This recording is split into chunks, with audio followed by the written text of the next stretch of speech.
Growing up, I felt powerless. I was going through the motions. I was navigating chaos, constantly shifting goalposts, managing emotional explosions, being confused by push pull behavior.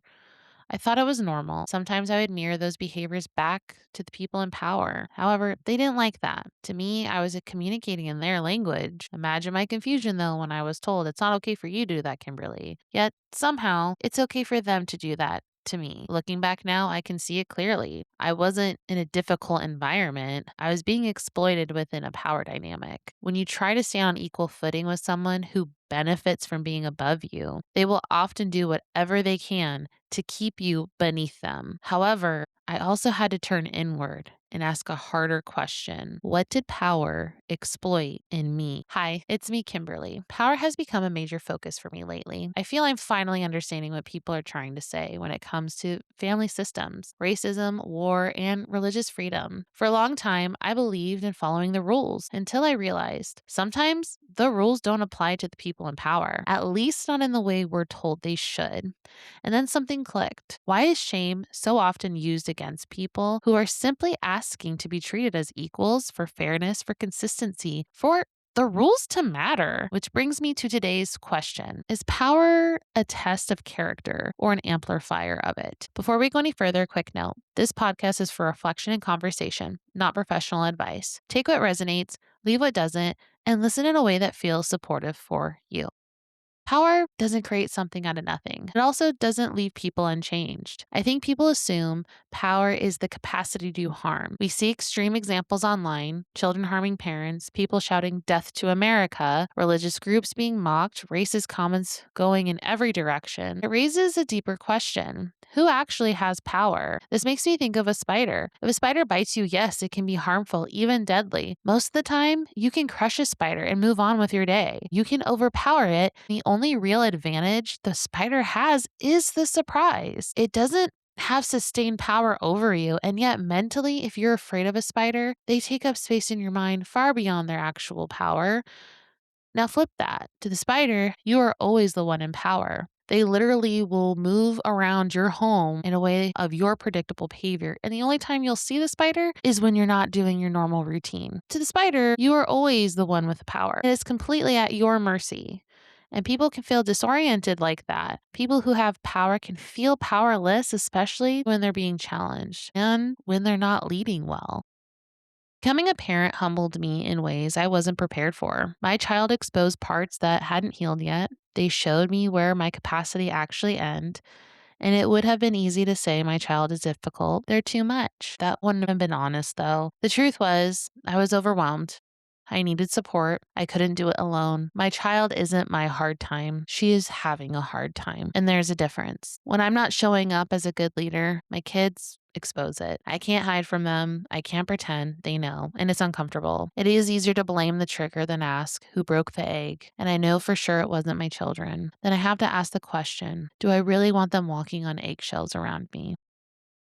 Growing up, I felt blamed for everything. I learned to manage adult emotions, to perform, to be a good kid, to be helpful. I thought if I could manage the adults in my life, I would finally feel safe. When I reflect back, what I was experiencing, I was shut down, yelled at, isolated, told to stop acting like a parent. But who is parenting me? I was called lazy when I was trying to learn, yelled at when I didn't get things right the first time. So I shut down.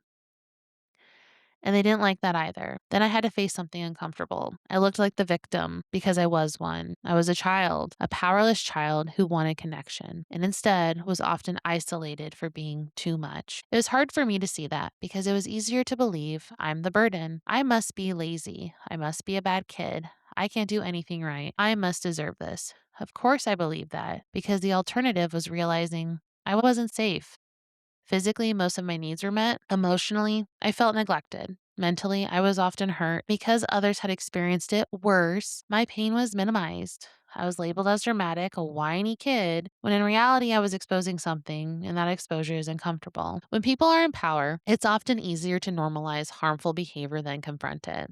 It's just how kids are these days. Women are so emotional. Why can't people just get over the past? Why do they need special treatment? Those statements don't come from nowhere. They come from power being challenged. Let's talk about the parent children dynamics. Outside of extreme cases, do children actually pose a threat to their parents? Or is it the other way around? Parents can lock a child in a room, yell at them, corner them, physically overpower them, control their environment, their finances, their relationships, even into adulthood. That dynamic can linger. And I've noticed this there is often a lack of self reflection from those in power.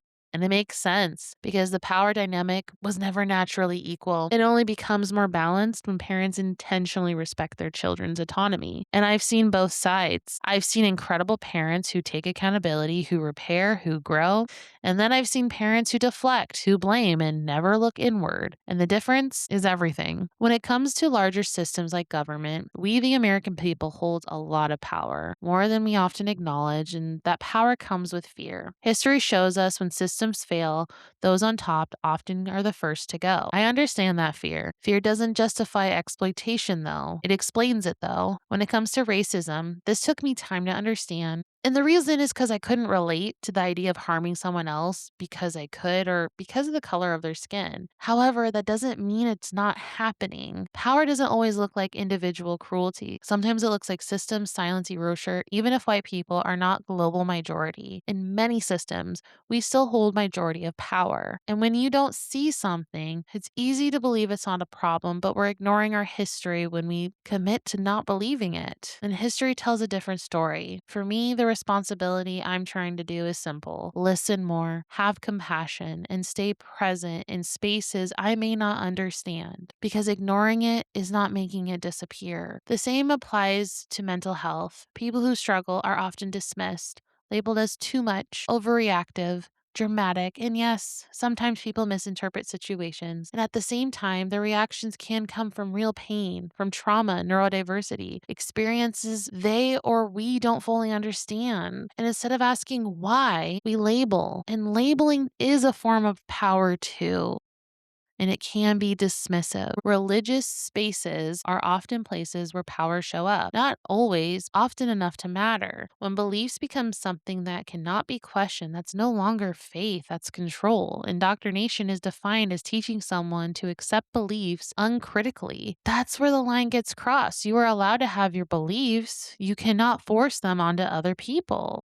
The moment beliefs become enforced, it has become a misuse of power. In my own life, I've had to reflect on where I hold power. In my home with my kids, I have a lot of influence. In my extended family dynamics, not as much. At work, I have influence over how my clients see themselves and how parents view their own parenting. That's something I have to take seriously because I haven't always been aware of my own power. And that's when I've made mistakes. There are moments I still think about, for instance, where I punished my nephew by taking his trip to the zoo, something he was really excited about because he changed his mind about staying the night, meaning he was at my house and he decided, you know what, I'm going to the zoo tomorrow.